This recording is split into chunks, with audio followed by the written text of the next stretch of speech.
What's up, ladies and gentlemen? It is Thursday night. This is Suplex City Chats, episode 20. Gentlemen, we've made it 20 episodes in this bitch. But this is part one. Since we kind of took a little bit of a sabbatical last week, there's a whole lot of shit to talk about. So what we decided to do is we're going to take this and we're going to make it two nights, just like Fighter Fest. Tonight will be tonight's will be kind of WWE orientated because there's a lot of shit going on in that realm right now. And then tomorrow night we'll touch AEW. We got a couple of things of Impact to talk about. We've got just a whole lot of shit to discuss. So let's introduce our panel. As you can see, I'm Matty G. The man next to me, Mr. Relentless, is not who he is in our little world. That is the Paynemaker. Mr. Paynemaker, how you doing tonight, homie? I mean, you don't want to call me Mr. Relentless. I'm okay with that. I mean, what's it been? I've only been here for over 10 episodes. I thought I earned the right to have a new name. I thought this was a rebrand or retitling, but it's cool. It's cool. Maybe just be careful. I might MJF you, Matt. I just might MJF you. You know what I have to say to that? Creative ain't got nothing for you. Oh, for your dead ass. Yo, dead ass, huh? Creative ain't got nothing for your dead ass. Sorry about that. And we're gonna move on to our Dudley Boyz. We always got, we got family here. He thinks he's Bubba Ray Dudley, so yeah, he can take that up with his brother. So Bubba, as we should start calling you. Jacob, what's up tonight, homie? Oh yeah, and I forgot to both of you. I'm the only one that doesn't have a nickname here, so Well, there you go. There you go. You have now been entitled Bubba. Because I do not want to get sued by WWE. I can hear them knocking on the door now. Hitting them big. So, and then his brother, Mr. JB3. How you doing, homie? Pretty good, man. There's a lot of wrestling going on. It's a lot of BS, a lot of wrestling, a lot of BS, but some wrestling. There was definitely some wrestling. It's a pretty good wrestling, if I do say so myself. Yeah. And then, of course, we can't be a universe without a villain, right? He is damn right. Mr. Villain. How the hell you doing tonight? I'm doing amazing, man. So I guess JB3 will be the Devon and the Dudley Boyz. And if you want a nickname, we already have it. It's Jacob the Barber, Booty Man. You can throw one of those in there. Or Zodiac. Throw Zodiac at the end of his name. The Barber Zodiac. Or fuck, you could call him Hope. You could put no, never mind. Anyway, I'm glad to be here tonight. When it comes to talking wrestling, I want to talk my shit. Well, you always definitely talk shit, so here we go. So we haven't talked since before Backlash, gentlemen. Jacob wanted. That's a damn lie. The other night you was whispering sweet things in my ear. That's what she said. That's what she said. And I don't want to know what you and Mr. Paynemaker been doing behind the scenes. I mean, that's between you two. That's between you two, man. Thought this was a family. And there we go. We just made a little bit of insensitive comment. Now we're gonna get thrown off the internet. Well, good show, guy. No. So, Jacob, you wanted to talk Backlash to start us off. I mean, because that's kind of where we left off last. Where do you want to start? I didn't really want to talk to you all of Backlash because, it was a good show, but... Yeah, it was a decent show. Orton and Edge. Orton and Edge, huh? Like, they exceeded the fans' expectations. I know, right? It's the greatest! I don't think they exceeded, the greatest wrestling match ever expectations, but they definitely shut the naysayers up, I think. Absolutely. In my opinion, the greatest match of all time is Omega Okada for the 2 out of 3 falls match. In my opinion, that's the greatest match of all time. But I would definitely say, in my opinion, that was the best match of both of their careers. Like, it was technically beautiful. It wasn't a spot fest either. I expected it to be a spot fest, or like a couple of us thought, Orton was just going to punt him and it was going to be 1, 2, 3. But they went 47 minutes. It was officially longer, almost 4 minutes longer than their it wasn't a street fight. What the fuck did they call it? Last man standing match. There you go. Last man standing at WrestleMania. And in my opinion, this was a better match. Oh yeah, It was. I agree. It was the best match of the night. It was a better match than they had last man standing because, when you go outside of the ring, it was a lot of punch and kick. This one we had wrestling moves. They told a really good story. Not to mention, I won the pool. We all, I don't know what we call it, but I won that shit. That's the most. Yes, you. Yeah, Yeah, so it was- you're right. Because I wasn't here. Nobody I was asked. not here to Hey, give Nobody fucking asked you. You weren't here. Mr. Relevant. Mr. Relevant, you're talking a second. No, I'm just kidding. That's my brother right there. Anyway, There's the mic. He just dropped. And we are only 6 minutes and 50 seconds into this, and the villain has dropped the mic. but yeah. So I thought it was great too. It was a really good match.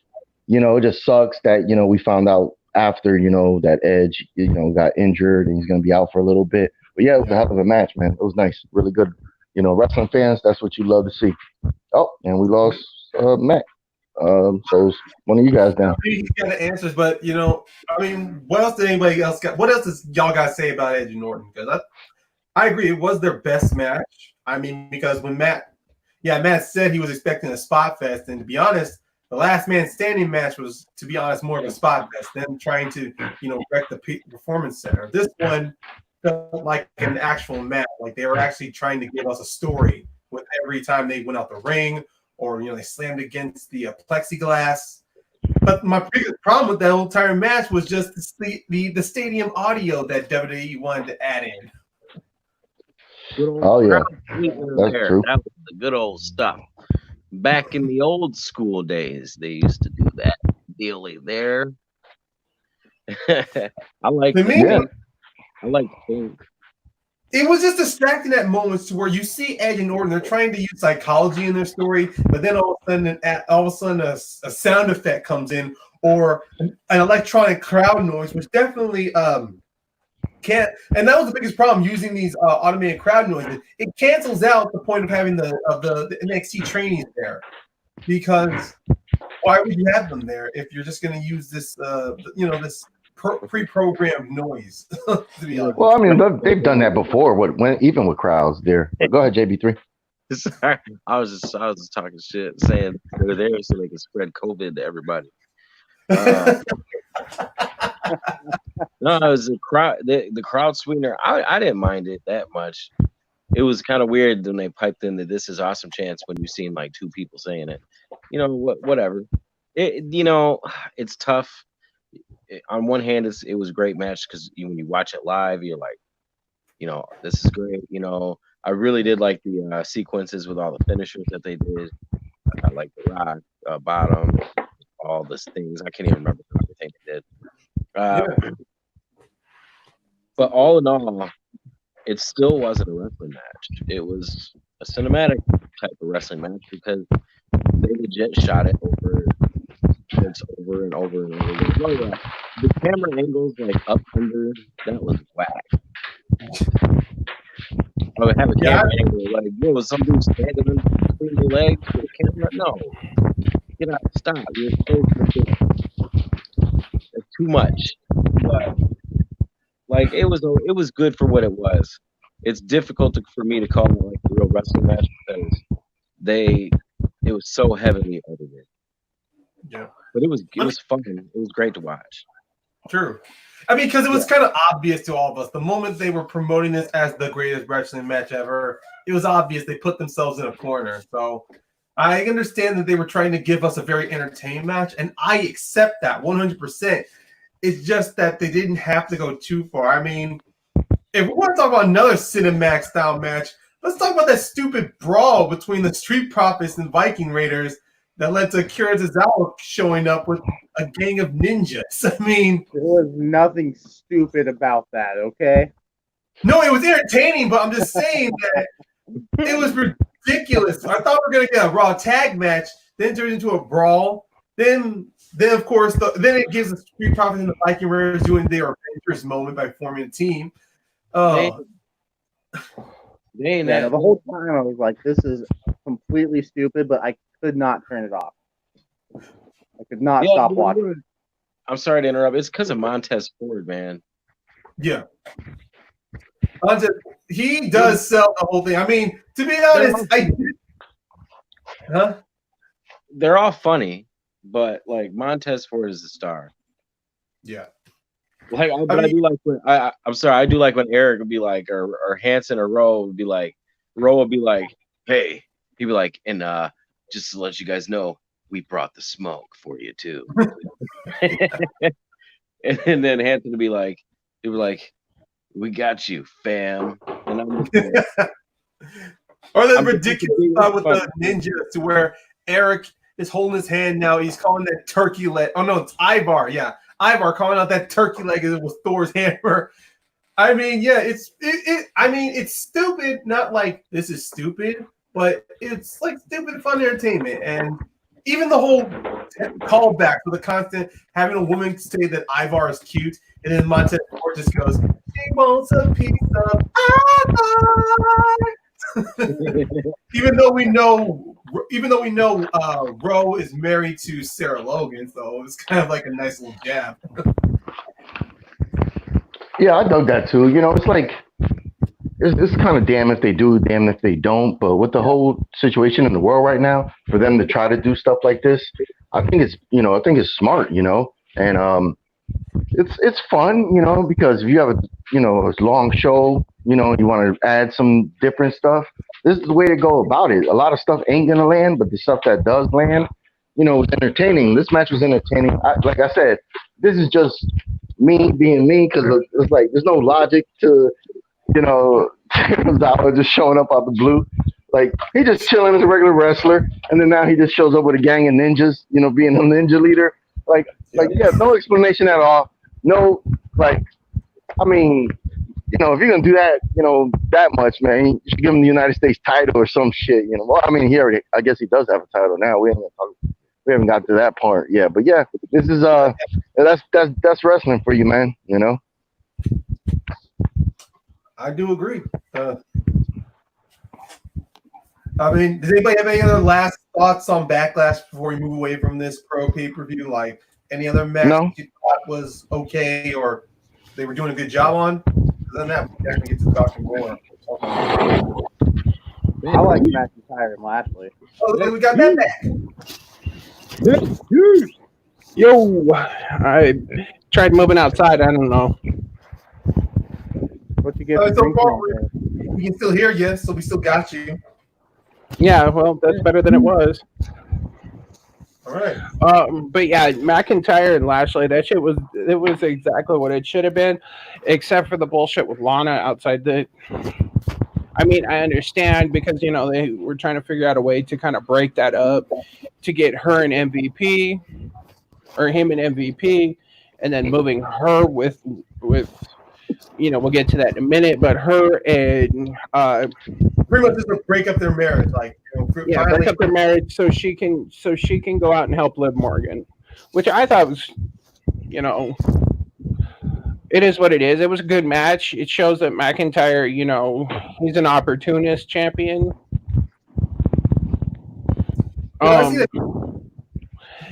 You guys were talking about the Tozawa and his ninjas. That was the weirdest fucking thing I'd ever seen. Nobody talked. I'm disappointed in you guys. I mean, you talked about that. Nobody talked about the monster that came out in the garbage can. What the fuck? I mean, it's like that moment in the garbage can. It was kind of like watching the latest Michael Bay movie. It just came and went, you know. I mean, I thought it was kind of funny, you know, if we're gonna do this, that spot through the window though, that you know.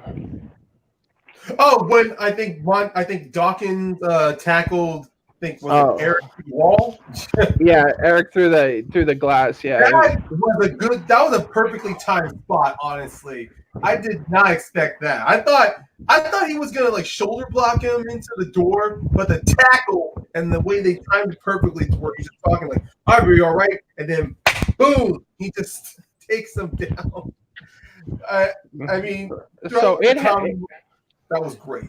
So it had some moments. It had some moments, but it was kind of bad in the same breath. It's kind of like, ooh, I don't know about this one.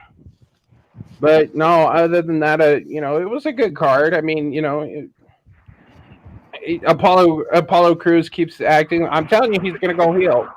I'm predicting it right now. Eventually, he's going to go heel and join MVP and Lashley. I guarantee it. We'll hold up on that bridge. But yeah, right, that backlash. So all right, so that covers back. That covered Backlash, gents. I guess we kind of move into Raw, which I don't remember. It was 2 weeks ago. Well, we did get the whole the final. Christian got punted in the fucking face. Oh shit! Yeah. That happened. We did get the capture for Lashley Lana thing to where for Lashley, you know, they're discussing what happened. Lana comes out and the whole back and forth thing. I remember Lana said, "If I was using you, if I want using you for my career," she said she could have slept with anyone higher up as someone better than Bobby, to where like Drew. Well, you forgot that line though. She straight up says, "You know, I could have slept with Drew." It's like, damn, like you're fucking. She went beyond savage. She straight up went monster right there. Oh wait, we did have the Asuka and Nia Jax rematch from Backlash with the whole ref match. Who cares? Like we're really gonna talk about that match now? No. I'm just saying. How about this? Let's break down that match real quick. We don't have to talk about it. I'm just saying. No. I got this. Don't put your hands on a ref. There you go. Done. Done. No, they were both counted out. No. We're talking at Raw the next night. Oh. Okay. Where she pushed the ref over, where she got Nia got pissed off and pushed the ref and he quick counted her. You know what? Don't fucking piss off the ref. Don't piss off the ref. There you go. Right? Yeah. I mean, I thought it was a disqualifier, but of course, at the moment he took his time to get to the corner. Fuck Nia Jax, but I would definitely fuck Nia Jax in a very romantic and respectful way. Yeah, I was about to say, you might want to say that nicely, or you know, she might. Wait, no! Don't repeat that. What the fuck? Well, anyway, that's the second part tonight. This show's gonna get taken off the air. Oh, TMZ, here we come tomorrow. Woo! Anyway, yeah, I think they might play on the storyline. They're gonna have to. If the ref did a fast count, you know, and especially if the announcers, you know, acknowledged it, that means it's gonna keep going with the Nia Jax storyline. We just gotta see where it goes. And that she took out Charlotte. If we can kind of back and forth, because the Raw hold on. The other main thing I remember from that was for Edge calling out, or Randy Orton calling out basically Edge, and then Christian got involved. And then we got exactly what we expected that was going to happen at Backlash. You know, he punts him 1, 2, 3. But yeah, I mean, but I like Randy's performance afterwards, where you see him like going back and forth again, like he's telling the paramedics make sure he's not hurt, and then he easily snaps back. It's your fault. Why did you do this? And it was the same thing like we saw with Edge too. He went back and forth as well. Like he's briefing Edge, and then he unloads on him. You know, So I'm liking this new dimension of Randy Orton that he's actually got something he can see into. Yeah, I think we're seeing the best. What'd you say? I was just saying, I think we're seeing the best Randy Orton character work since, 2009? I like the fact that Randy Orton, when he was talking about these, he straight up went, I've been phoning it in for 20 years and I'm still outdoing y'all. Like, that was fucking, that was one of the greatest lines he's ever dropped. And the way he said it, he's like, fuck you. There's actually Yeah, I'll give him a raise, man. Like, there's something about that I didn't like though. The whole Randy Christian thing. It's like, how are you gonna sit there and try to storyline your way out of someone not being cleared like that? Like, you just gonna pop and be like, well, there's a way around that. Have an unsanctioned match. If it was that easy, man, everybody who ain't been cleared would have been having matches in the WWE. All of a sudden, you could just all of a sudden have an unsanctioned match. Like, we could do that. No, come on, man. That, like, I get when they have unsanctioned matches sometimes, like, the way that they build up to it is one thing, but like for Randy to just try to loophole that, I was just like, I guess Daniel Bryan wasn't wrestling for a year and a half when he could have been. Like, I don't know. It just bothered me. See, I actually I'm the other way when it comes to that. I like the fact that he basically manipulated Christian into doing something he knew he shouldn't have, and he had all these wrestlers going, you shouldn't do this, you shouldn't do this, and his, probably his wife and shit was calling, and he shouldn't do this, but he said this, and it's kind of like you could see the torment in his eyes, and then all of a sudden he just straight up went, fuck it, let's go. Well, yeah, I mean, Christian nailed it. You know what I'm saying? Like, he did his thing, and then so did Randy. Christian sold it like a champ, though. Yeah, and he took that punt, but it was just that small aspect that I didn't like. Like, no, I got you. I think it was a little of a cheap way to try to make it a match, when in all reality they could have just had another segment, and then he could have just had Ric Flair betray him still, and he still could have booted him without a match. I thought that was a little, but I mean, everybody played their parts. Perfect. Yeah, like I didn't expect the low blow. I mean, we all know, even Mr. Dirtiest player in the game, to quote him, but I just didn't see it coming until just blam, he was done. It's like, fuck, I didn't even see that coming.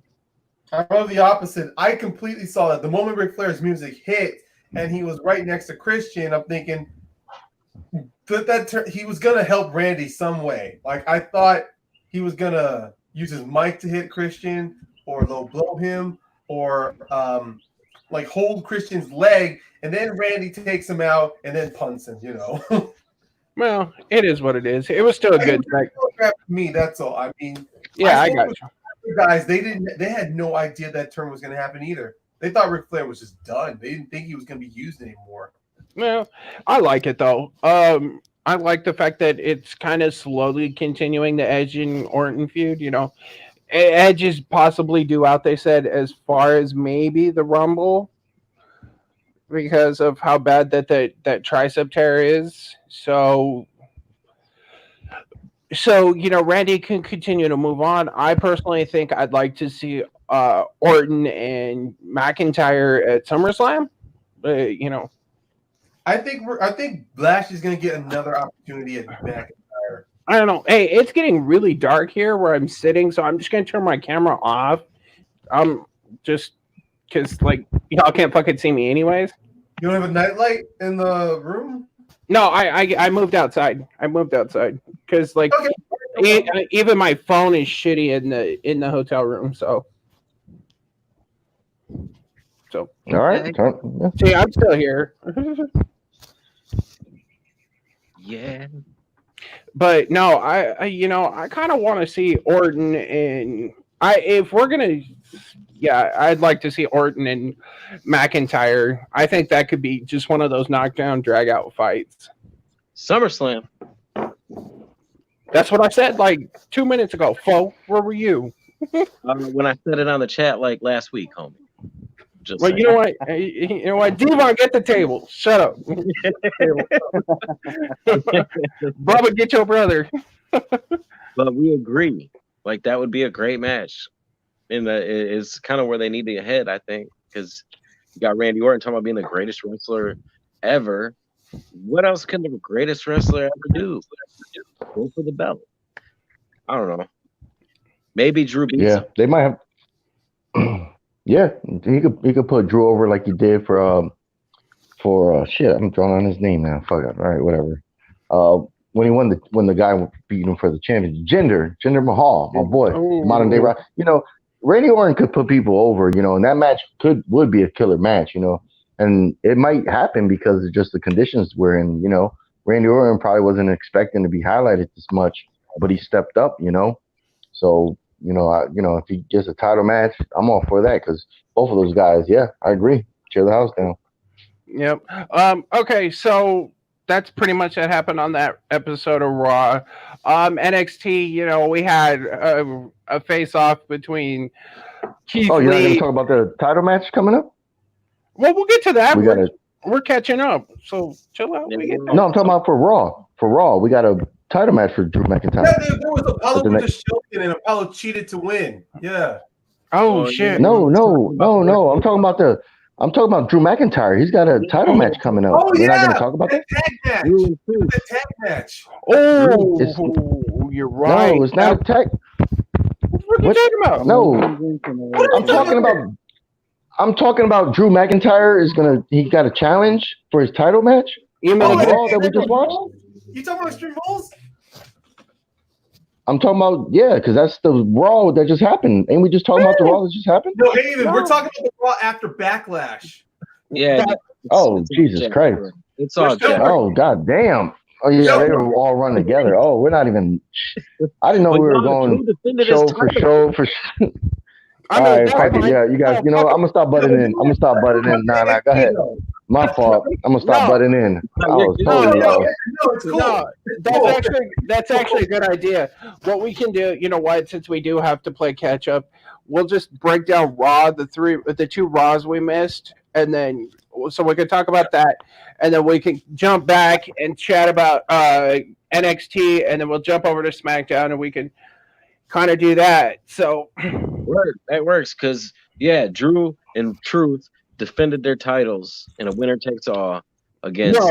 No. If you remember correctly, Mr. Big Mouth Truth fucking talked his way out of having to put the 24/7 title.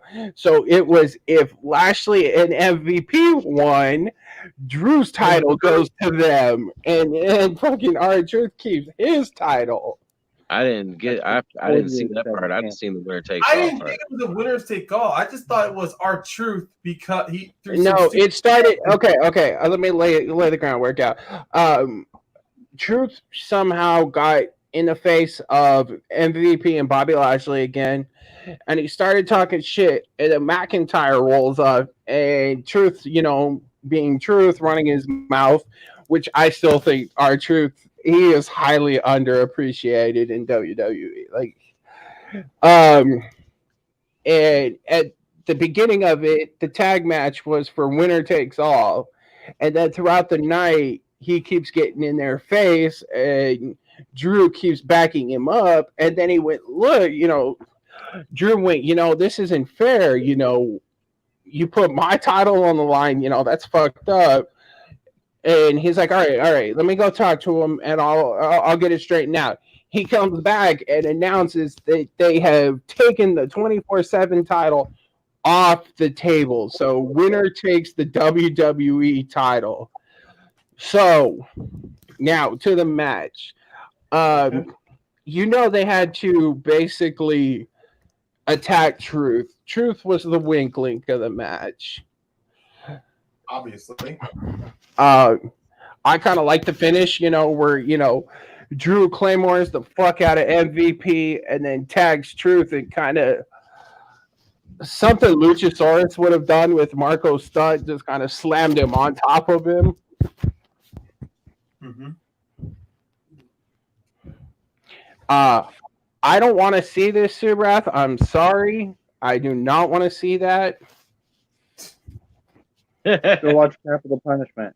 We already seen that, man. That was that like main event of the pay-per-view. As a matter of fact, it did. Yep. It's the Capital only Punishment. time. Yep, it's the only time R-Truth ever headlined a pay-per-view. Just a little FYI. Technically, he did another one in Survivor Series with Cena and The Rock as a tag team. Yep. That's what I'm Okay. saying. But yeah, I thought that was a fun match, come out of nowhere.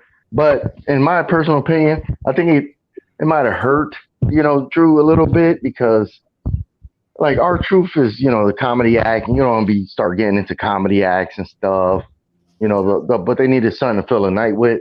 And the match was fun, it was good.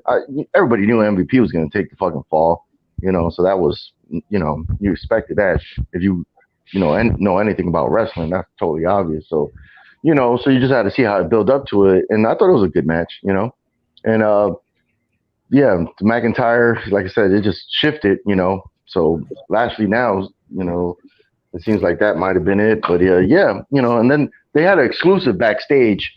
But when I watched it, it was Drew McIntyre and R-Truth. It's only like a minute, maybe 15 seconds, whatever. You can find it on YouTube.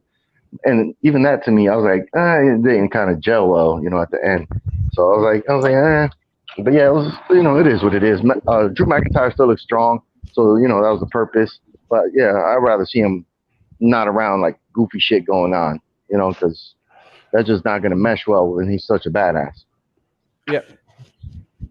For sure. And I think I that's intriguing you say that, Haven, because like the fact that like I didn't think about that, but you're right. Like that might have hurt, but I think that what happened next week with Drew and his challenger, I think it helps. There's just, even though people be like that's not legitimate, there's a story behind it. There is. We might as well. Do you too? But also at the same time, you see a story with Truth. Like this felt like a bridge because this is closing out. They're just putting a cap on Lashley and McIntyre's feud, and Truth is just like the constant thread that's still being weaved throughout Raw, which their result did come with this after this constant Raw. Yeah, Subrath. R-Truth can he can talk a bunch of shit. Just like in the Rumble when he pulls out the ladder trying to climb up thinking there's a belt up there. That's just Truth's character though. He's got extremely awesome chops. So Jacob, what do you think of that real quick of the tag match? I thought it was good. It was a decent Monday Night Raw match. Nothing special, but nothing boring. Yeah. So, all right, guys, we kind of hinted at it. Let's move on to what happened after that match, where we found out who was traded to Raw when AJ Styles went to SmackDown. We found out that it was apparently AJ Styles is worth Dolph Ziggler and Robert Roode. He is here to show the world.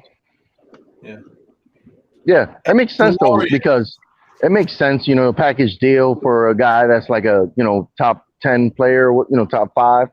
And they were partners before, Robert Roode and Dolph Ziggler were tag teams. So, yeah, they were teaming up a little. So, it works. Well, like they said too, for every one to SmackDown, Raw gets 2. So I mean, either way, because the Raw has the third hour, their roster is supposed to be bigger, what have you. So it kind of makes sense. But at the same time, I think with Drew and Robert Roode, as we just saw now, having the both of them on Raw would open more opportunities for challengers for McIntyre, as we just seen. Yeah, and then he comes out and straight up calls out McIntyre. He's like, I knew you basically when you were my bitch. Now that you're here and you're on top, I think it's my turn. It's like we all know that he's gonna lose that match at Extreme Rules. Like we all know that Dolph's gonna lose that match. What if he It depends don't? on how he's gonna lose. What if he don't lose?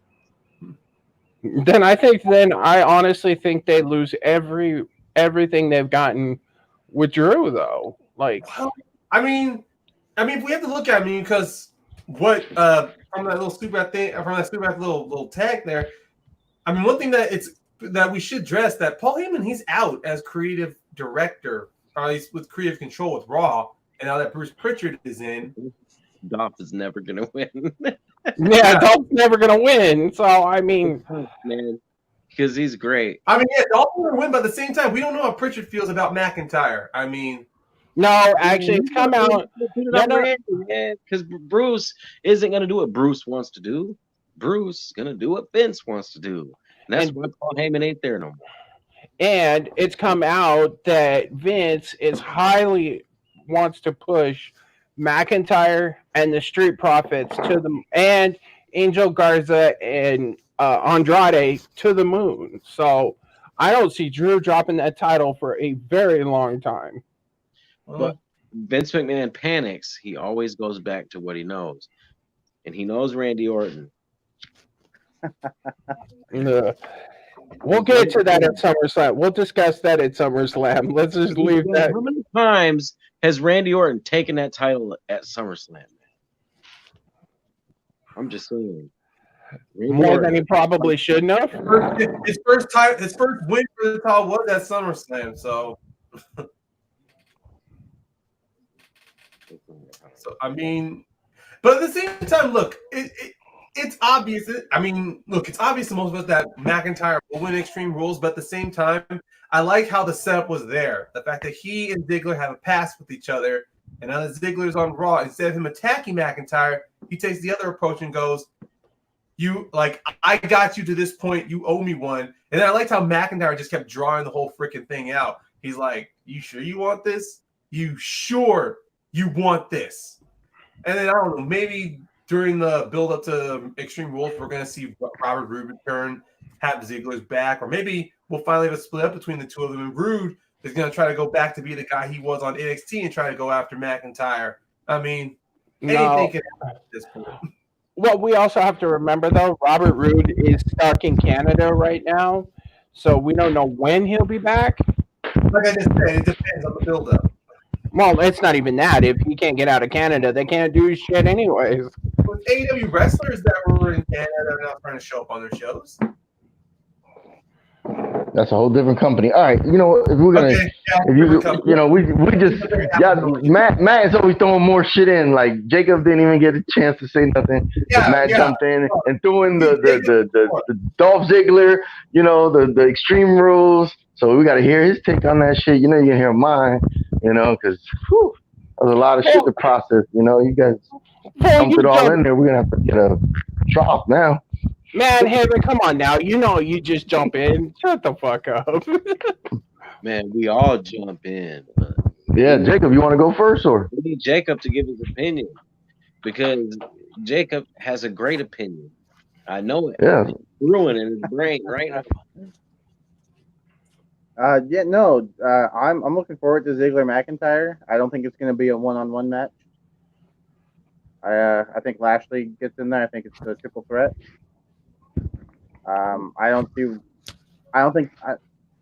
They can't keep Lashley off the Extreme Rules card. I think they've built him up so much it would just derail his momentum to skip a pay-per-view. I think it's going to be a triple threat, and Lashley might pin Ziggler, win the title.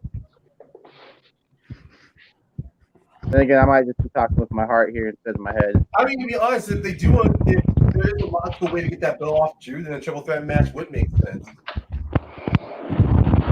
All right, that shit, to me, this shit was straight trash. Ain't nobody gives a fuck about watching Dolph Ziggler versus Drew McIntyre for the title at a pay-per-view. I'm sorry. If anybody's decided for that, then, fuck. On some real shit. Nobody expects Dolph Ziggler when he's not going to win. I like Jacob's idea, but then I think what we've seen on Raw, I think Bobby Lashley might shift to another division, and that's how he'll get a match at Extreme Rules. He'll be challenging for a different title, So, yeah, I just think this match, I don't give a fuck. This match ain't going to go 30 minutes. It's not going to go 40. And to be honest, don't give a fuck about watching Dolph Ziggler wrestle. Like he can't really do anything to impress me anymore. Like he's not gonna pull out no new moves or anything. It's gonna be like okay, and then at the end he's gonna be fucking laying down, looking at the lights. So like this match is trash for a pay-per-view. He's gonna come on now. It's probably gonna go 3 minutes, and it'll be that. Come on now. Look, Villian got a point. Dolph is good, but he's good at the wrong things. He's good at taking bumps.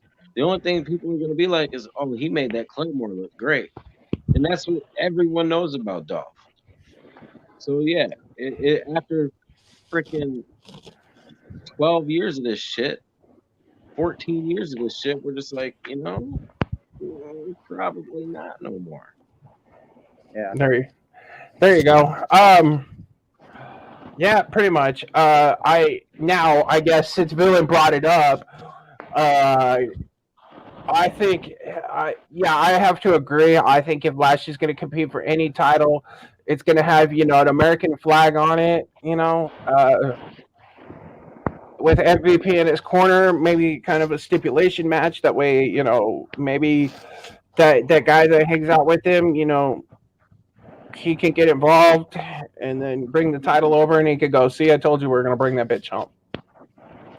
Or maybe Bobby helps MVP do it, and he doesn't have a match, but MVP has the match, and Bobby is just like, ooh.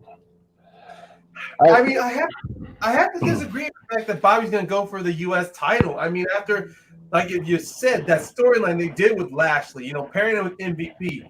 MVP's telling Bobby, like, when's the last time you challenged for that championship? It doesn't seem they're going to drop it just like that and then have him go to the U.S. title. That's why I constantly keep saying Lashley's going to challenge for that again coming towards SummerSlam. Now, maybe I'm wrong. It's going to be Orton and McIntyre, but I still think Lashley, he's going to get another opportunity at that big belt, especially now that you got MVP really trying to, with Apollo Crews, trying to set this little set this little managerial faction he's trying to do. I mean, the fact is, I liked what he did, his MVP lounge with Apollo Crews, and then he keeps on trying to tease Apollo, join me. And Apollo's like, no. And then I like how I'm going to teach you a couple of lessons. Sheldon attacks him behind. That one's for free. Next one's going to cost you. And then after that match with Sheldon, we see what the next lesson was, and it's Lashley just, tiring his ass out with a full Nelson. And then there you go. Lashley challenges for the title at Extreme Rules. There you go. Bam. In a submission match. yeah, or, something to happen. You know how they do next week on I don't think it's going to be a submission match. He'll hit him with a chair and a chairs match. Or he'll pull a string of chairs on top of him. Chair match. Slam him through a table. Oh, tables match. Hit him with a kendo stick. Call it an Extreme Rules match. Whatever. They just got a copy what Brian Cage did to Darby Allin. They just copy that shit. With Bobby Lashley being a huge guy. They could do that shit outside the ring. He could put tables and chairs, pile them up on top of Apollo Crews. Yeah. I mean, that was a joke. I know. Anyway.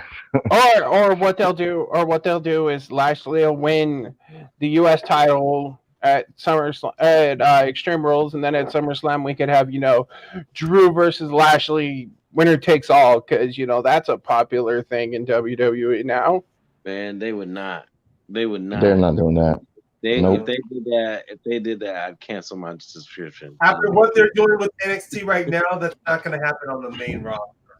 But. Man, you can't keep doing. Man, so that they're doing that right now on NXT, which I know, but Vince has got the finger in every dike. Come on now. Kind of trash. No. Asuka and Charlotte. She got her arm smacked up because the Maker would be able to lose the legit way. So, Well, plus, Charlotte.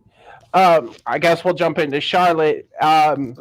Charlotte was written off TV because she is having an elective surgery and she wants to take some personal time, which either that could mean maybe she's knocked up by maybe she's having a baby Andrade, or they're pushing their marriage, whatever. Okay. So Charlotte's Yeah. on TV. Okay, I have a question for you all. You know how Seth Rollins is the Monday Night Messiah, correct? Yeah. He got the man pregnant. Does that now make Seth Rollins God? No, it doesn't make. It makes him a wrestler who's trying to. Oh, come on. You are 2 months too late with that joke, Matty. I know. I thought of it a couple days ago, and I was like, that's kind of funny.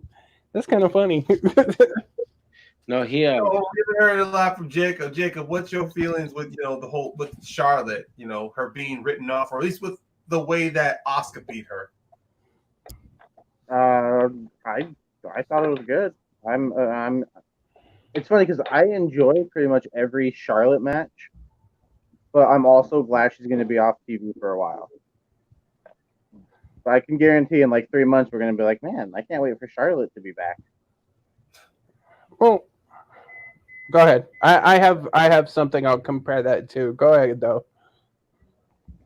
But yeah, no, it's a well-deserved time off. She's been, I would honestly say she's been one of the best like in-ring performers in all of WWE, male or female, for quite some time now. So, and on one hand, I'm sad to see her go because I do like her matches. It's like when you see her in the ring, it's going to be at least decent. But overexposed, time to take a step back. Yeah, I thought the move was interesting. The match was good. The build up to it was good. They gave Nia Jax a lot of time to shine, even though a lot of people were negative towards her. They're still pushing her, so I thought that was interesting. Charlotte, everybody deserves a break, man. She's been killing it for like 4 years more. So she needs, if she gets a couple months off, man, hats to her because she is a really great wrestler, hands down. So yeah, we just got to see what happens with Nia next, But yeah, it was a good match. Both women could go, so it was great. Yeah, okay. Now, since everybody's gone, I said this in our chat. I think with her going away, because everybody, they're bagging on her because she's been on TV on every WWE show, period. NXT, Raw, and SmackDown. Some people, have called her the Omni Flare. No fart, huh? No fart, JB3. All right. I thought you were gonna do it. Well, I stopped. I was like, I wonder if you can do it. No. But anyways, so I kind of see her. She's kind of getting booed. People are kind of like, I'm tired of seeing her. Just like they did with Roman Reigns. And when he went away for a while and came back, he got the world's biggest pop. If she does it, it'll happen, it's kind of good to have her back after a while. I mean, there's like a big difference between when Roman left and to where Charlotte left that got him that pop, though. But I definitely see I understand what you're saying. I'm not talking recently. I'm not talking about when he announced his leukemia was back. I'm talking when he left in 2016 after he got booed at WrestleMania with wrestling with his cousin. I mean, in Florida, Roman Reigns got booed. In his home state, he got booed. So you kind of... No, but I was just saying, man, I understand the similarities you're making here because the way Charlotte has been booked, and I have not been afraid to say I was not happy with the way Charlotte has been booked since WrestleMania 35. And I think with some time off, it's going to give not only more opportunities for the female wrestlers, so by the time when Charlotte does come back and she starts going after either the Raw Women's title or, she decides she wants to be a Grand Slam champion and go for those women tag titles, we'll at least have some women who were at least given the platform to finally, start doing what they can do. You mean Bianca Belair is going to come off of main event? I don't know why they put her on main event. She should have had at least some profile matches after her call up. Especially after a performance in the Rumble. Yes, they made her the Iron Woman of she was the Iron Man of the Royal Rumble.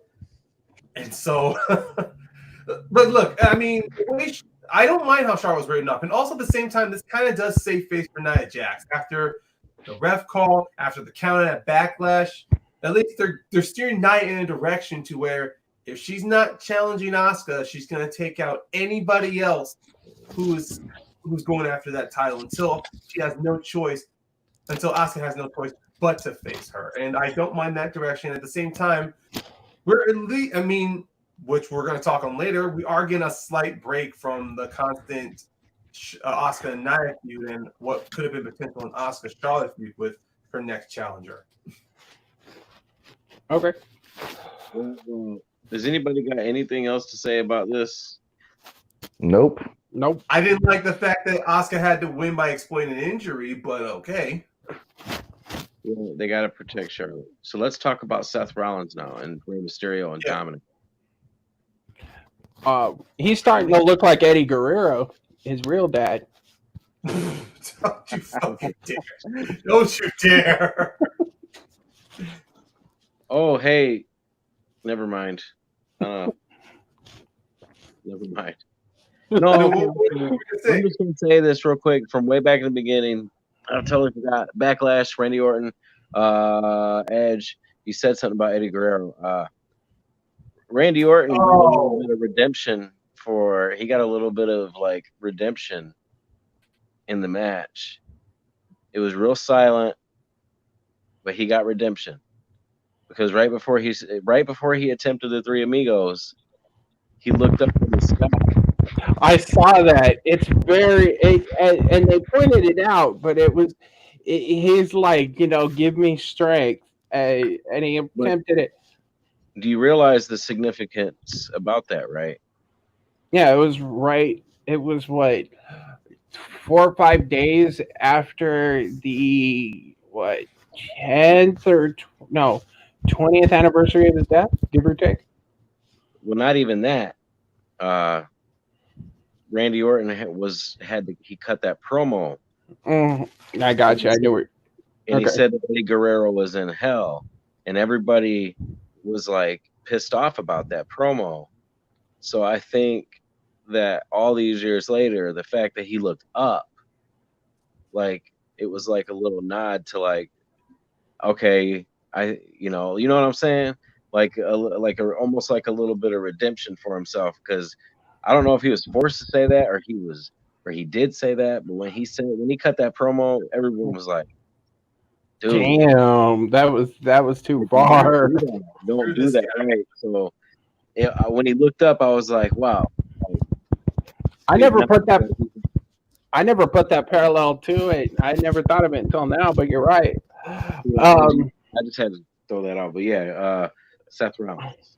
And real quick, there's one move that nobody in WWE is kicked out of except for now Edge, the pedigree, like even Orton used the pedigree and didn't put him down. It was kind of cool.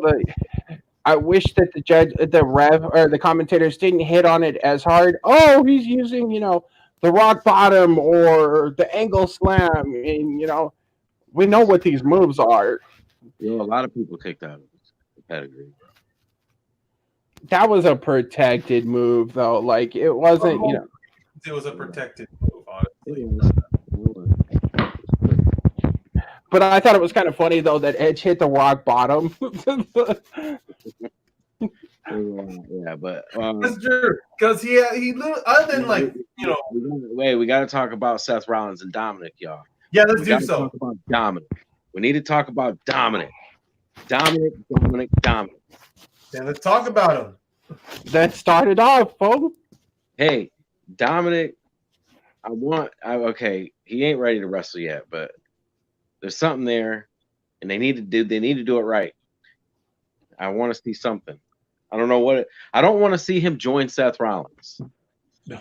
We're going to talk about he's going to join Seth Rollins. I don't want to see that. No, him I won't. don the mask or something, or just like do something. Dominic, say Seth Rollins. You see what had happened on the Raw. They tried to put his face and do the same thing to him, but it didn't happen because of the squad. The squad came through. So Yep. we're probably going to see a 6-man tag sometime down the line. And maybe that Dominic will be on the outside, and if they're going to have him turn on his dad, that'd be a good time to do it. Like Ray's going for a 619 or whatever, and Seth gets out of the way, and Dominic just slides in the ring, hits him with a low blow, and then that'd be, if they're gonna have him turn to Seth, that would be a good way to do it, though. I mean, yeah, this is now everybody's saying it so much. It's kind of I don't know. I'm that guy though. I'm that guy that if everyone says it, then I don't want to see it happen. Right. Okay. I mean, I understand that. It's a personal thing. I don't know.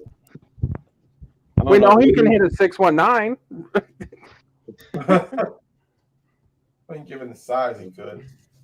But no, one thing I definitely was impressed with Seth Rollins this week and the last Raw on how he is really, really stepped. Like he's really like his promo game shows that he's fully embraced this character of the Monday Night Messiah.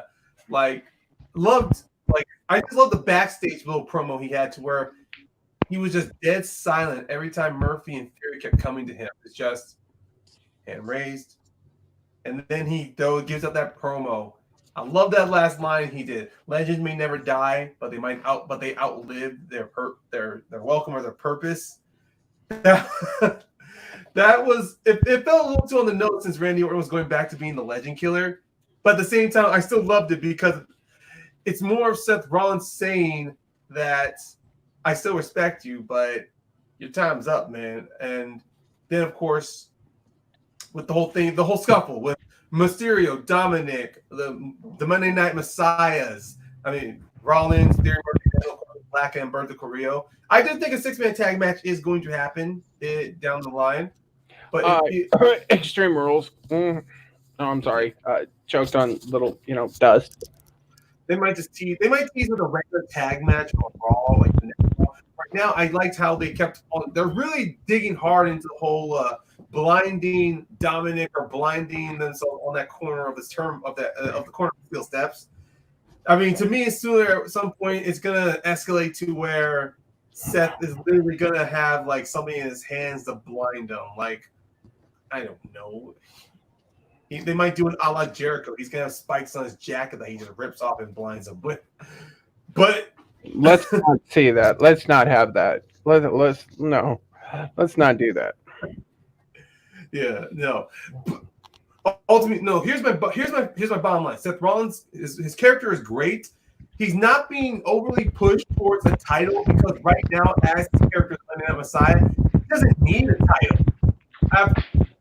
And I can see him doing maybe 1 or 2 more profile feuds before he finally decides to go after the WWE Championship. Or he's just going to step away, be with his wife and new child. Well, that might come down. I mean, he has put in requests for some time off. Well, they were supposed to before COVID and everything. They were supposed to both step away after Mania.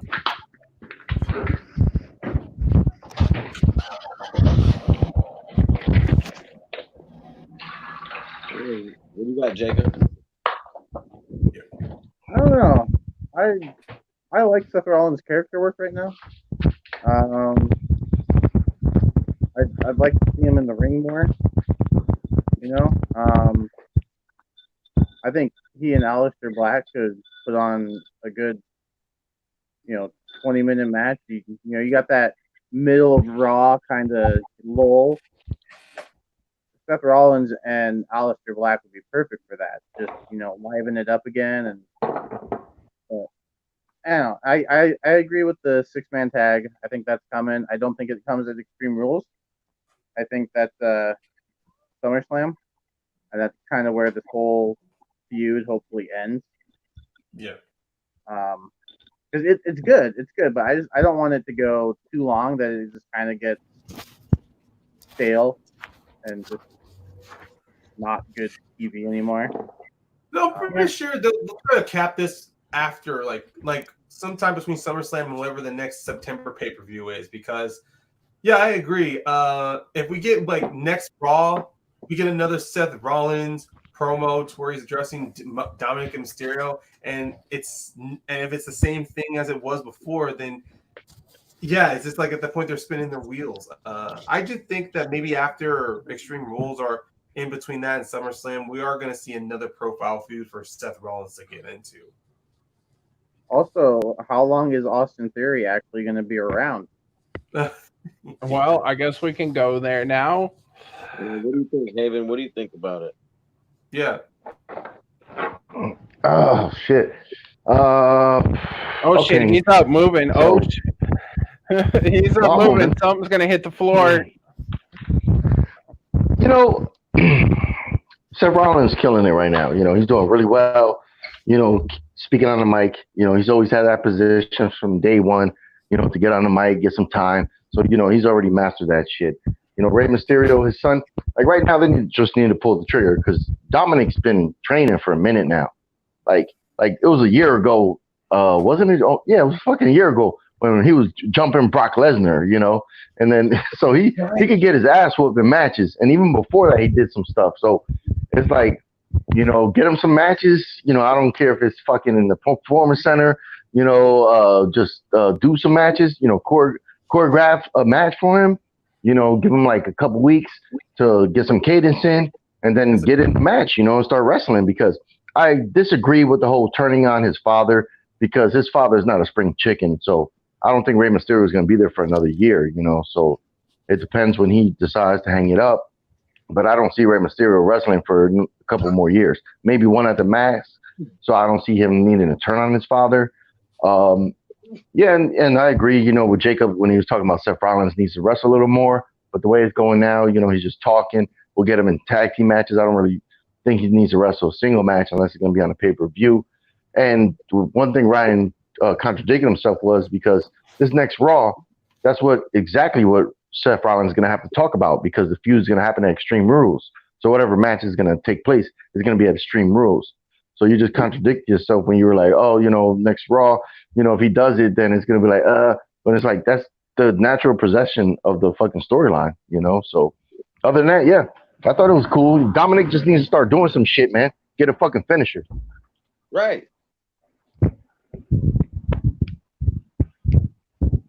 Tell him. Saying though. Do something, Dominic. Yeah. Are we ready to go to NXT? Hold on. I want to it. talk on what about the women's tag match with Sasha and Bayley, the aftermath, where they're that little swerve that they gave us. What were y'all feelings on that swerve? Well, talk about it, brother. Paint the picture, bro. Okay, I'll paint the picture. What happened was No shit, you brought it up. Oh, man, don't jump. Man, come on, man. Don't jump on him like that. Go ahead, brother. Go ahead, brother. No, okay, Oh, shit. Paint the picture. Sasha and Bayley defended the tag titles against the Iconics. The Iconics coached them physically on the Raw for Backlash. And of course, back and forth happened.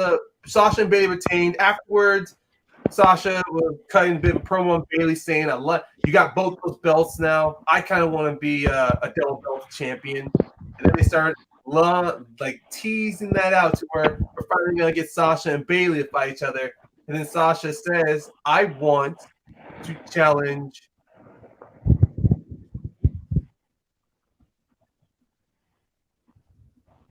Asuka for the Raw Women's Championship.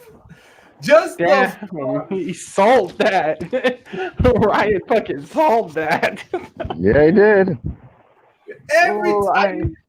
I mean, Ryan's getting a slammy. Ryan's getting a slammy. Yeah. just that swerve alone. And then, of course, Asuka comes out, accepts the challenge. So we're getting Sasha and Asuka at Extreme Rules.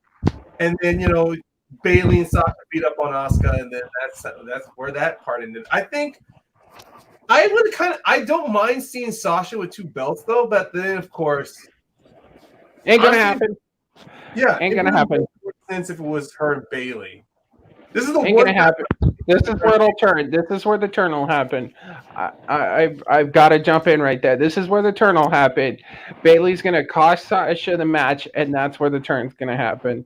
SummerSlam, we'll see Bailey versus Sasha finally.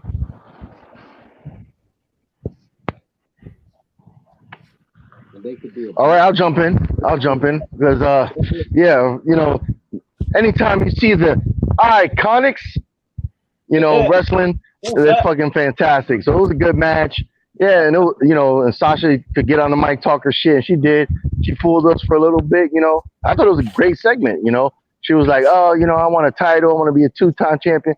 With the swerve, it just left me a little confused because if you're gonna build the card, I know there's no brand split pay-per-views no more, so SmackDown's gonna have to have some matches at Extreme Rules. So maybe Bailey's gonna have to put that title up. If everybody here is gonna start fantasy booking, I'm gonna throw my shit in right now for this match. Cause how about this shit, right? So Sasha Banks has her match first, and then Bailey has to fight for her title after that.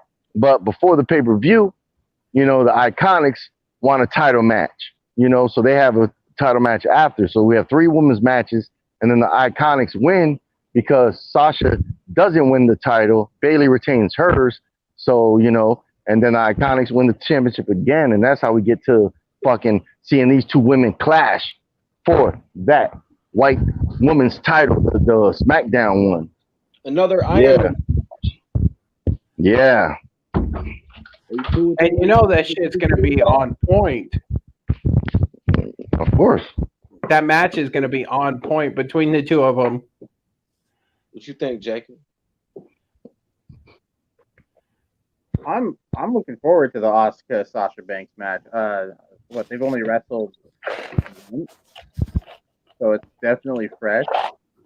And also, I'll say I think Sasha Banks is underappreciated on the mic. I don't think we talk about her promo skills enough.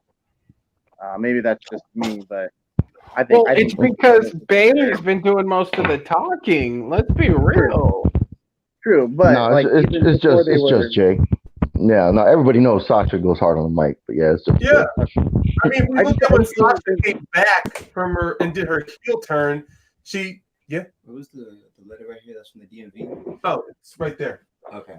I just don't think it gets talked about enough. Like, I think everyone knows she's good. I just don't think it gets talked about enough. Like, that's like one of the things she excels at.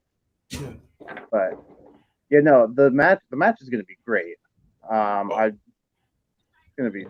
I hope, even though every woman on the roster their best match, that's for sure. And she gets even though it's their best match.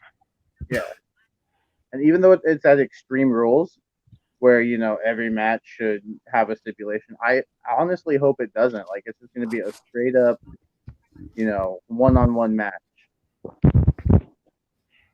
Right. They can tear it down. That could easily be match of the night. Oh, it will be. They need to give them, 30, 40 minutes and just let the 2 of them work. That's a lot. I love it. That's 40 minutes. 30, 40 minutes. I was like, what? Fuck it. Let's make it an hour-long match. Oh. There's not enough build. It's not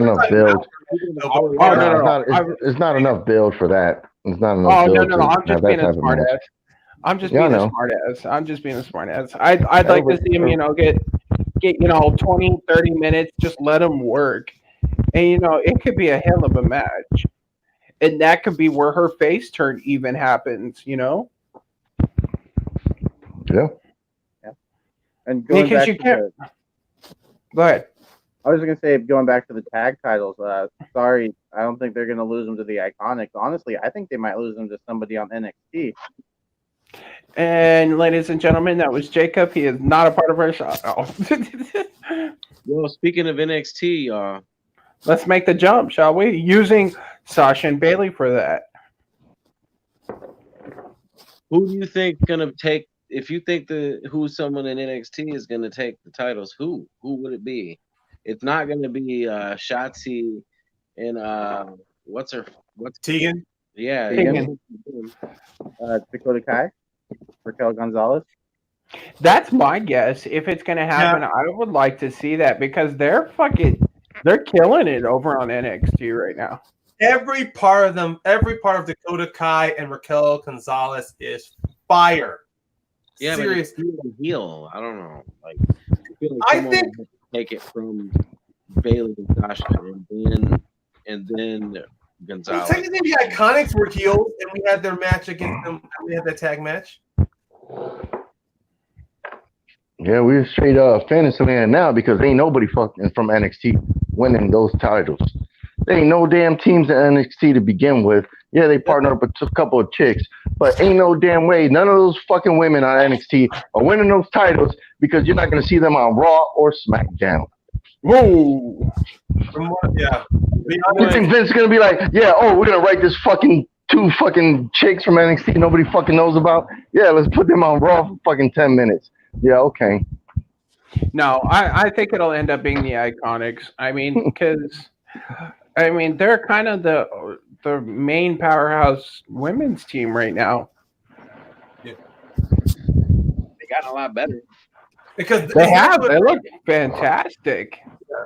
Yeah, and they're probably going to build more teams for SmackDown and Raw, partner up chicks, give them some matches, let them go. But, I was joking earlier, but yeah, I don't see an NXT team winning those titles right now because there's just no room for anybody to come up unless you're called up to go on a Raw and SmackDown. But go ahead. Okay. You don't have to call them up to give them the titles. I've got one for you. We just saw Natalia. I'm sorry. I in the process of saying Natalia, I almost said my wife's name, and then Natalie came out. Natty was, and Natty and oh Jesus, why can't I think of Bobby Lashley's wife's name? Lana get together. We already know Natty can go even in a tag match.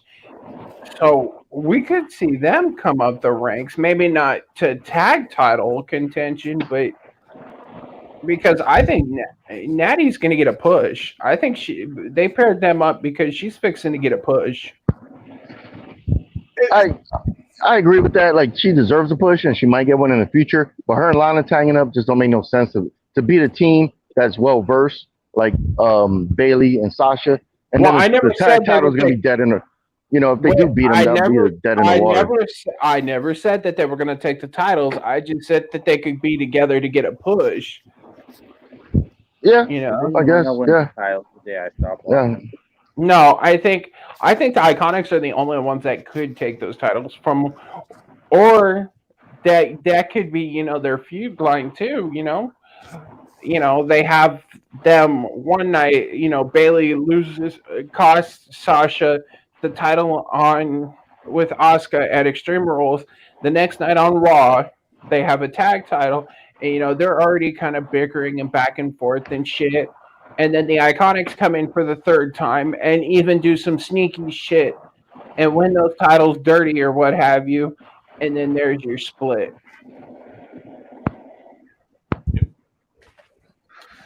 Well, honestly, at this point, Lana is probably going to be more of a managerial setup with Natalia.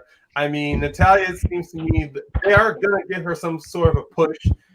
And clearly, what happened with that win with her against Liv Morgan, this is going to be like some mild little feud that's going to carry its way past Extreme Rules. So then, when the dust settles, either Asuka retains the championship or if Sasha wins it, we have another challenger set for the Raw Women's Championship. I think it's going to be a good match, however you cut it.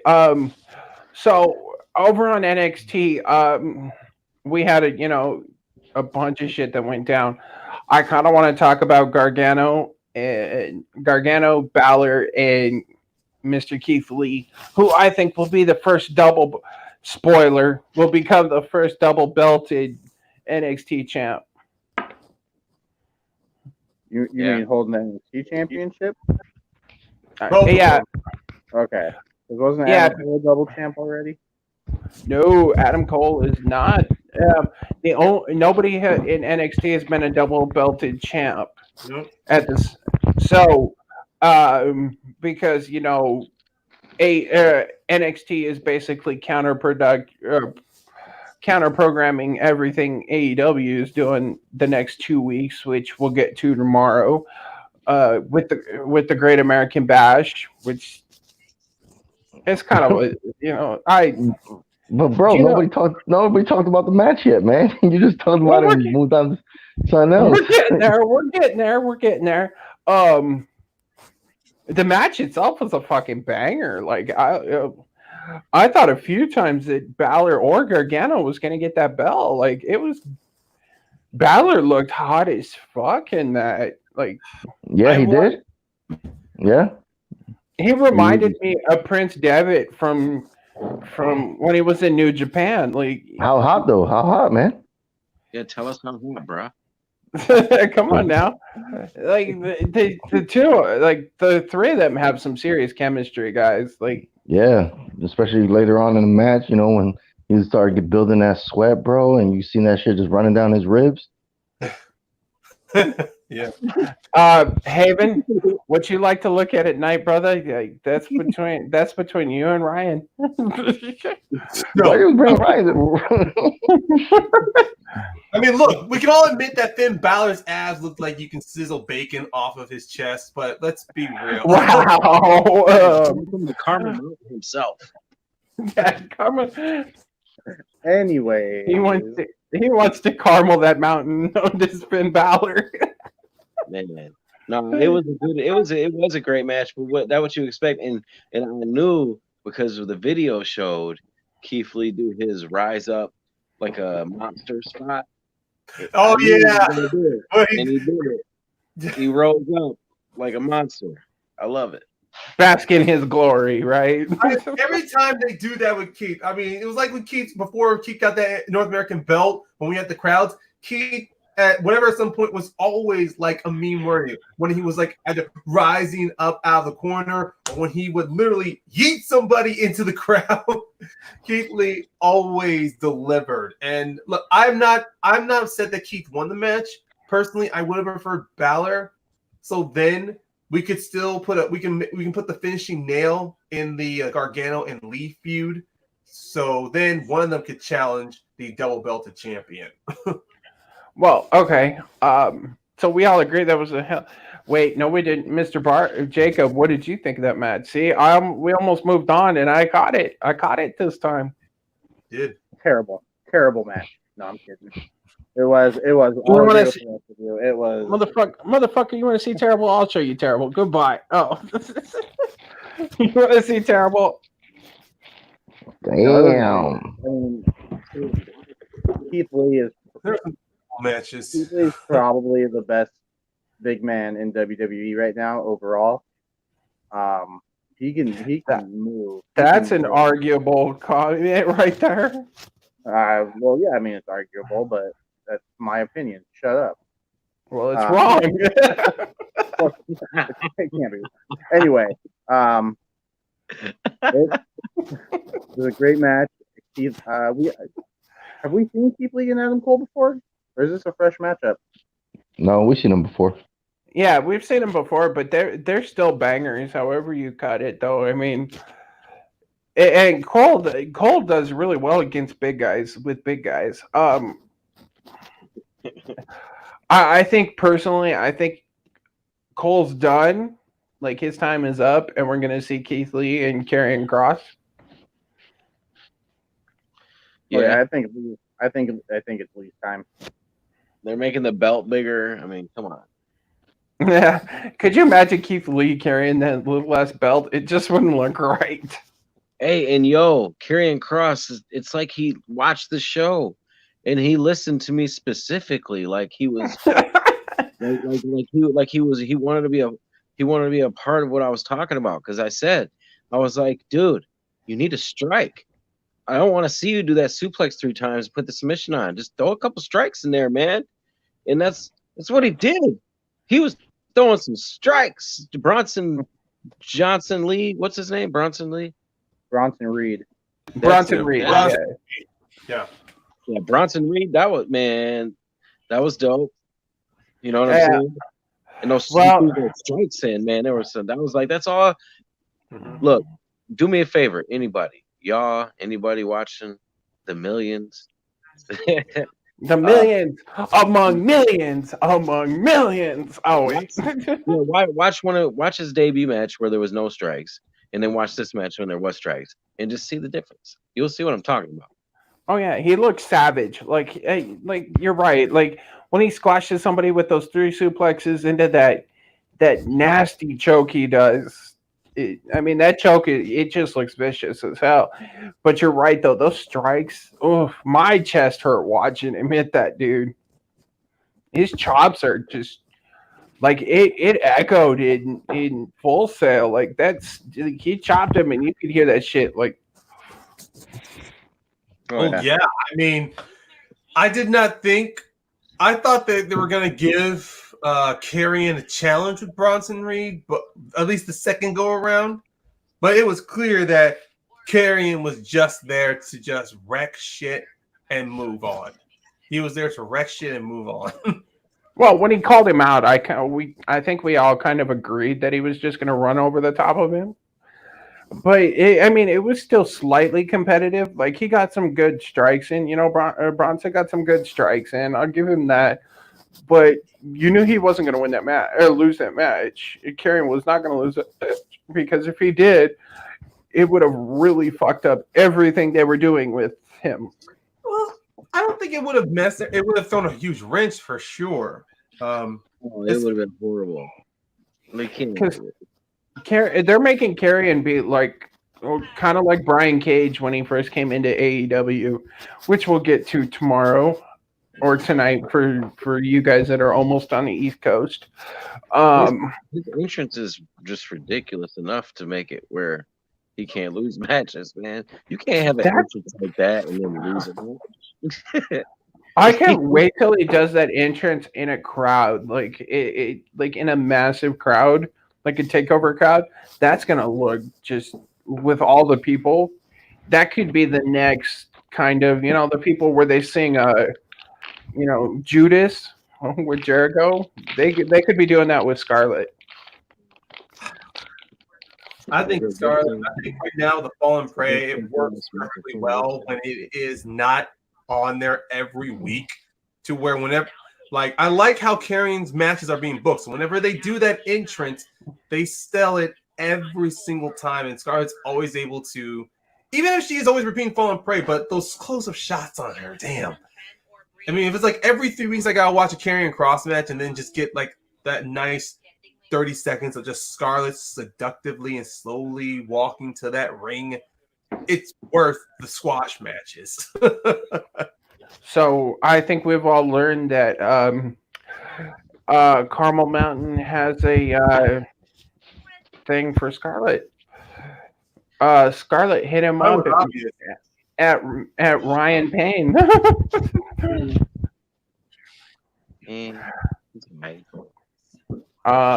She's straight. I like it though. We were talking that we kind of want to hear her say.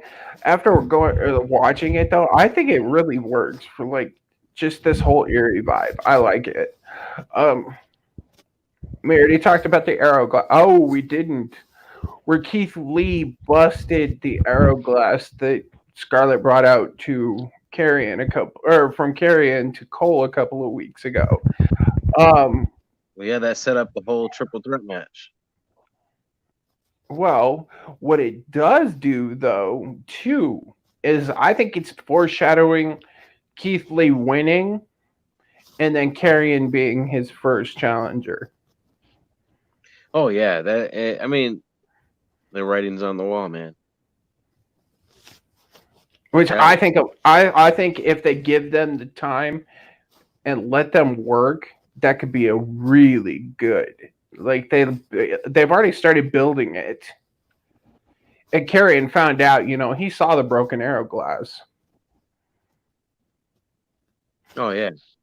So I like it. Maybe the ref will get knocked out and Karrion will come out during the Cole and Keith Lee's match, and he'll destroy Cole, and Keith Lee will pick up the win, and then he'll take him out.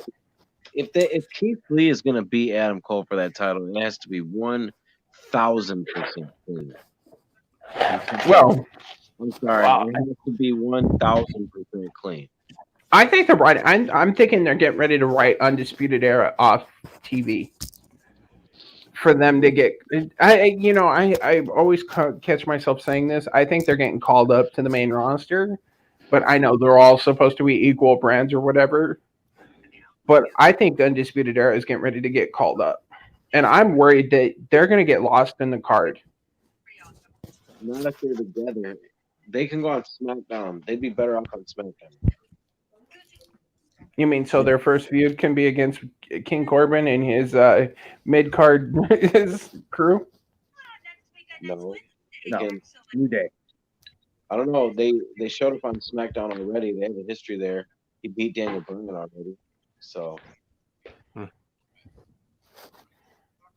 that would be good. Maybe he'll start by taking that title off of AJ Styles. Yeah, they'd have to find a place somewhere, but I would just hate to see them on Raw. I mean, yeah, they'd end up on main event. Let's be real. If that happened, they'd end up on main event. And they already got heel factions on Raw. Yeah. So.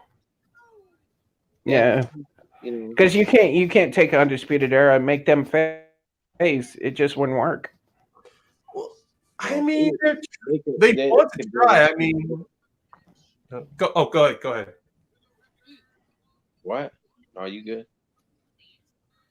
No, I was just gonna say with the Undisputed Era. I mean, after they all got the belts, I mean, it was either they were gonna have a dominant reign on in NXT to where they were all gonna lose their belts one at a time, which we are seeing, or they would go on hiatus, and all of them would show up together, or just Adam Cole. But at the same time, I think I don't know. I think maybe they'll get the call up, or maybe Adam Cole wants to take a break, because let's be honest, he's had some very solid booking, pretty much kind of like with Charlotte and Reigns. He was nonstop booking almost every takeover the moment he won that championship, where he's taking nasty bumps. I think if Cole does lose the league, he deserves some time off, because that man needs to recover, get to peak fighting shape. And then when he comes back, maybe we can see him have one more go at that championship. See, I don't want to see him have that goal run again. I would rather see the Undisputed Era go to SmackDown and then have that run. He needs to go, he needs to go pull his wife out of the garbage can. No. Well, we can't get too forward on SmackDown before we talk about another thing on NXT that happened. Something that's pretty much one of the main. It's actually kind of a main story too. Well, then lay it out, brother. It's Escobar, the cruiserweight champion. Oh yeah, the unmasked Phantasma. Yeah, Santino Escobar. Santos Escobar. There you go. Yeah, hold on, real quick. When he put him through the table, it was the most now, in wrestling, you put someone through a table. In reality, it kind of breaks their fall, whatever gimmicked, safe. But when he put him through the table, Homeboy's ass went through the table, and Drake Maverick fell right on the cement. Head first. I was like, in real life, that's kind of what you'd want to do, because he totally protected his butt went through the table, he was good, and Drake Maverick was fucked. Drake Maverick's head literally bounced off that concrete. Yeah, it looked bad. And notice we haven't seen much of Drake Maverick the last week or two. I mean, he may be hurt. Well, Jake Atlas helped him, and then he had a match with with him on this week's NXT. That's right, he did. But you never know. He could be slightly concussed, not to the point of being, taking off, but It was a nasty spot on it. It looked like a bit of a nasty spot, to be honest. a bit. Just a That shit was. So, Mr. Barber, what did you think of that nasty spot? Whatever. Damn. No, it looked. Yeah, it was. Didn't look good, but I'm liking Santos Escobar. I hope he has a cool run. I really do. I hope he has a cool like this destructive run. I hope it's a lengthy run. He doesn't lose it anytime soon. I mean, we all know it's going to go back to Drake Maverick. Let's be real. No, not back. Maybe there. Back towards. How's that? Is that a better word for you? Yeah. And then he'll put him through another table and hit his head, and then Drake Maverick will be dead. Oh, no. I'm just kidding.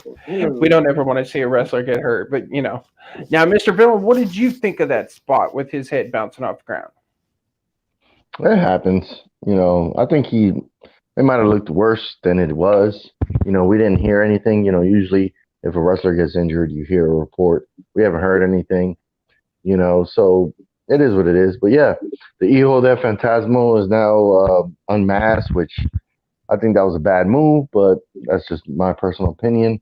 Other than that, it looked like he's gonna be a main player on NXT. He's gonna run his division for a couple months, it looks like. So yeah, good. There we go. There you go.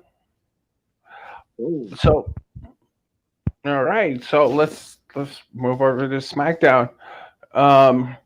I guess we'll send our best wishes to Kayla Braxton and Renee Young. They both have caught the virus. Along with 30 more. And then, to 20. Last I heard through Brian Alvarez reported it's at least a couple of dozen. So it could be. And I hope Renee Young caught it. I hate to say this. This is going to come out cruel and unsensitive, but I hope she caught it after they filmed that SmackDown with AJ Styles and 3/4 of the locker room. Right. I know that sounds fucked up as hell, but Gonna be honest, I missed SmackDown, so there's really not much I can say. well, Renee, basically, AJ Styles being the heel he did wanted Daniel Bryan to basically crown him the Intercontinental Championship. And while that's going on, he had Renee Young out there kind of emceeing, for lack of better terms, the whole thing. And she got tested positive for Corona. And around the ring were 20 superstars? A lot. Okay, I saw a clip of that. That felt like it could be literally a lumberjack match. It looked like it should have been. And we'll talk. Hey guys, we'll talk about a lumberjack match tomorrow. Yeah, SmackDown was straight. There's not much to talk about with SmackDown. Mad props to Matt Riddle though. That match was great. Yeah, Matt Riddle, he did his thing. Yeah, that's probably something that we could probably bring up is Matt Riddle. I want to see. I want to see him. He's gonna have to go for the Intercontinental Championship now. I mean, there's no other choice. Extreme Rules. I was just about to say, are we assuming it's going to be Extreme Rules again? Where else would it be? Maybe they can do a submission match. Yeah. Which I think I liked it. I thought it was a good, because not a lot of people may know the bro who stole the show. But what it did is showed that he's got the talent. Okay. Now, Jacob, right. Yeah, if it was they started the show with a bunch of wrestlers, SmackDown wrestlers outside the ring. They got the title up there, on a podium. Renee Young's out there, doing the ceremony. AJ Styles talks his shit. He wants Daniel Bryan to put the belt around him, and then you think some fight's gonna happen, but no, it's literally these guys around the ring that have been on SmackDown, wrestling for WWE for a minute. Matt Riddle music plays, he comes out, he comes to the ring, he throws his shoes off, he talks a little shit, and then they have a match, and it's basically fucking Lex Luger versus Yokozuna, when he didn't win the title at SummerSlam. It was kind of like that, the fucking wrestlers came in the ring and they're holding Matt Riddle up because he won a non-title match. So yeah, that's what happened. Yeah. Well, there you go. Haven's 30-second matchup play. I mean, it was still, it was a good showing for him, though. I mean, it showed that he's got the skills to do it. Yeah, it was. And just that day, though, I guess we got to talk about this part of WWE, and that's Speaking Out came out. That's a big conversation. It's not just WWE; it's all wrestling. I figured we would start with WWE's aspect of it tonight, and then we'll talk about how it's kind of. Oh yeah, that was our SmackDown recap, ladies and gentlemen. Now we're on to the real deal. What happened. That's pretty much all that happened on that. What about Bray Wyatt? Oh. Not forget about Bray Wyatt.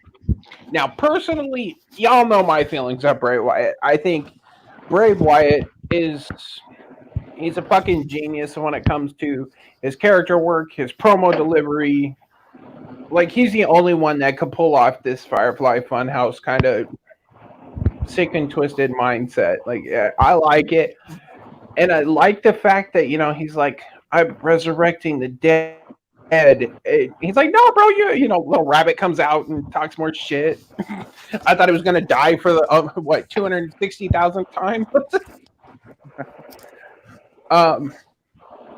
And then we see Cult Leader Bray, not the Eater of Worlds, Cult Leader Bray. I like it. I think that's the version of Bray we see at Extreme Rules. And then maybe I agree. And then we get the SummerSlam. Yep. Which means, unfortunately, Bray's going to lose again. But like you said, it sets up for a SummerSlam match. Ryan, what did you think of? Oh, you didn't see that. You didn't watch SmackDown. Well, to paint the full picture, Ryan, and anybody who's listening, Braun Strowman was in the ring cutting a promo, and then we got the Firefly Funhouse thing, and then not exposed, but it showed us, the audience, that, we had the earlier version of Bray Wyatt come out. The original version of Bray Wyatt. Yeah. So, that was the kind of the wrench, in the clog. So, yeah, it was an interesting development. Okay. And Braun sold it like he straight up looked, in that kind of southern draw, he looked at him and said, brother, you look like you've seen a ghost. And Braun was selling it like he's never sold anything in his life. He looked pale white. And it literally, how he says, all you got to do is follow the buzzards and run, and he blows out the original lantern, not the head, the original lantern. And I liked it. I thought it's a good twist. We could have a 3 phases of Foley sort of situation going on where, you've got kind of he's still a good fighter, Mr. Rogers, Bray Wyatt. Then you've got, Cult Leader Bray Wyatt, which is kind of, a psychopath. And then you've got the Unstoppable Force, which is the Fiend. Oh yeah, it's gonna be dope. I just hope that they tell a good story. It's probably gonna be a cinematic deal. Which I wouldn't mind that. I'd like to see something, like they could even call it like the backwoods brawl or something. And and I don't mean a House of Horrors match or any bullshit like that, or even the one that happened with the New Day and the Wyatt family. I want to see something just creative, almost horror movie-esque, and just let them go. And and we already know Braun's gonna it could be an interesting twist if Bray wins this match. And Braun goes, well, we're 1-1. I beat you. You beat me one more time. Have him come out and attack one of, he could go, haha, I pulled this trick on you, with the mask and so forth. And then he goes, well, he wants a piece of you. And then at SummerSlam, we can have The Fiend versus Braun for even a rematch. Heck yeah. Hey, listen, I have to cut out, so I'm gonna say a few things before I go. Is that all right? You've got the floor, brother. Okay, so first off, I think there's not much SmackDown left. No, there really isn't. I'm thinking we're almost gonna. You know what? We'll save. This is what we'll do. Since we basically covered everything, we will save the speaking out movement till tomorrow, and we will open with that because that kind of ties directly into wrestling in general. We can take, the first 30 minutes and break that down, and then we'll move into NXT or into AEW. So maybe what we'll do is, since that's the case, we'll just call it a night, and we'll pick this conversation up tomorrow. All right. Well, I'll start it if you don't mind. What if I did? No, go ahead, brother. You got the floor. You do you, brother. I just want to let everyone know, check out Nerd Entertainment Network, CWT. This Saturday, we're going to have a Workhorse Championship title match. Liam Crowley, the infamous one, is defending against Nico Suave Rigoli. Sometime on Saturday, look out for that. And also, JB3 is gonna make it where Nico loses. Oh no! I'm just kidding. He's gonna be one of those commissioners. in all fairness, that was recorded before I had anything to do with anything. So Nico wins. Ladies and gentlemen, you heard it. Or Nico loses. Ladies and gentlemen, you heard it here. Scoops. No. In all fairness, it was it's a good match. You should watch it. It's probably going to be up sometime Saturday. I'm gonna guess like around 6 p.m. I don't know. I didn't look and see what time it's going to be let out, but sometime on Saturday. And just check out some of the other things that's happening. There's going to be more trivia matches coming. A lot of things happening. It's actually, before I hit the sack, I'm going to have to take care of a couple CWT things.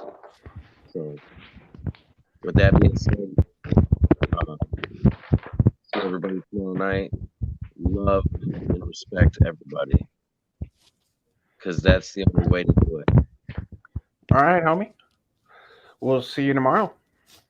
Love y'all. Peace. So, Haven, you haven't touched on this. How did you feel about the basically third face of Wyatt showing up?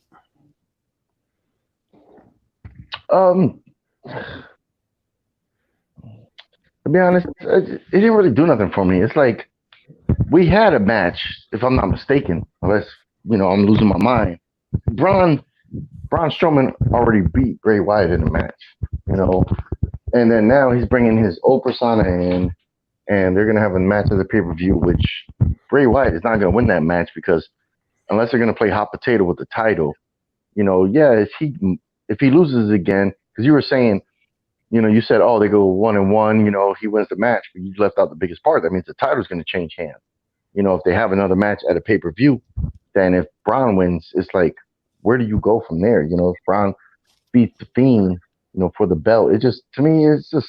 Well, I don't think. I didn't think. I didn't say that. If I thought that for the third match, basically the rubber match, if Bray would lose, Bray would have to win that one. Because you can't have the Fiend lose like that again.